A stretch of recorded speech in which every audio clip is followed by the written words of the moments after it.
West Lincoln Mayor Cheryl Ganann will meet her constituents for a luncheon on May 18th. Cheryl, it's my first time talking to you since your election victory on October 22nd.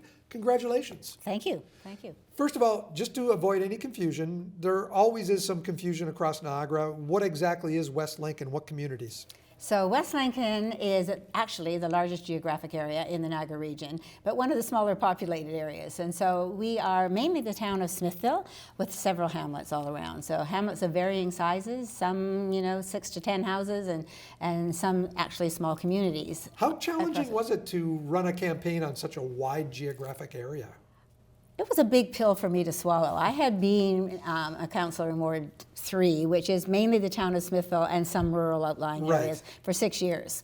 So that was a big consideration when it came to running for mayor. How would I ever allow myself to have some help? I falsely had prided myself on doing it all by myself and knocking on every door. And so I had to really look at accepting help and being able to accept help. But we did it, I knocked on doors with teams of people and was in the area where we went. And together we did the outlying areas and knocked on doors if people looked like they were home. But I did walk those hamlets as well. I walked the streets of Wellandport and I walked Caisterville, but I did it with people who lived in those areas. And that way, as we knocked together, if somebody wanted to speak specifically with me, we were able to do that. So. I know on May 18th, you're going to do a speech, probably sort of a state of West Lincoln kind of speech, but can I pick your brain for a couple of things here? There's a lot of pressure on increasing urban boundaries at small communities like yours.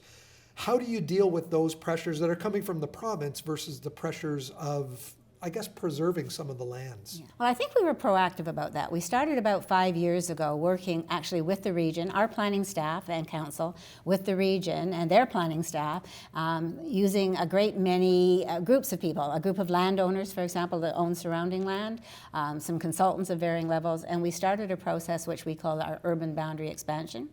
With that, we needed to, over time, formulate a couple of official plan amendments.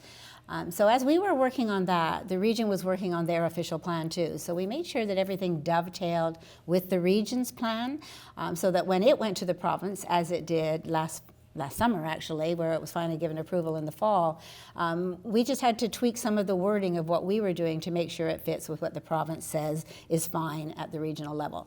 So we have been in compliance, knowing that we were one of the areas that was slated to grow. But we've been doing it very carefully. So the sub-watershed and watershed studies have been done. The environmental studies have been done. The higher level transportation studies have been done. So all of that work, looking at how infrastructure will work in the future, in conjunction with the people who own the land around, has been very valuable. So we now have OPA 62, which is that urban boundary. It has been set now. It shows how much land will come in. And it's very protective of making sure that we're not taking more land than we should take. And the farmers who are there, many of them are no longer actually farming that property. Right. Many of the property is owned by people waiting to develop it at some point, and it remains farmland until it comes in, and it will come in over a 30-year period. And that will happen only as the land that's already inside the boundary gets filled up as well.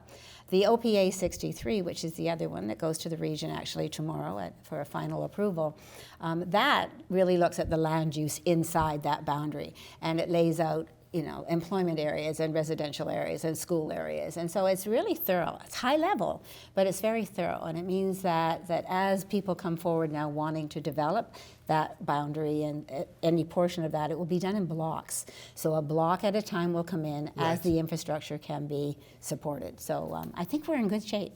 So on May 18th, Cheryl, Gizio's Banquet Hall on Kemp Road, you are going to sit down with your constituents, talk about how things have been going, where things are going in the future. How do people get tickets? Well, tickets are available through the Chamber of Commerce, the West Lincoln Chamber of Commerce, and they right now are advertising online, and there will be invitations sent out, to other members of our council, members of regional council, probably our local businesses as well. A lot of those tickets will come through the Chamber's website, I'm sure, because they are actually hosting this event. I am technically the guest speaker, and hopefully I can provide information both to our business community as well as our residents and other members of council, obviously. So, Cheryl, thank you so much for joining us today. Thank you for your time. I really appreciate it.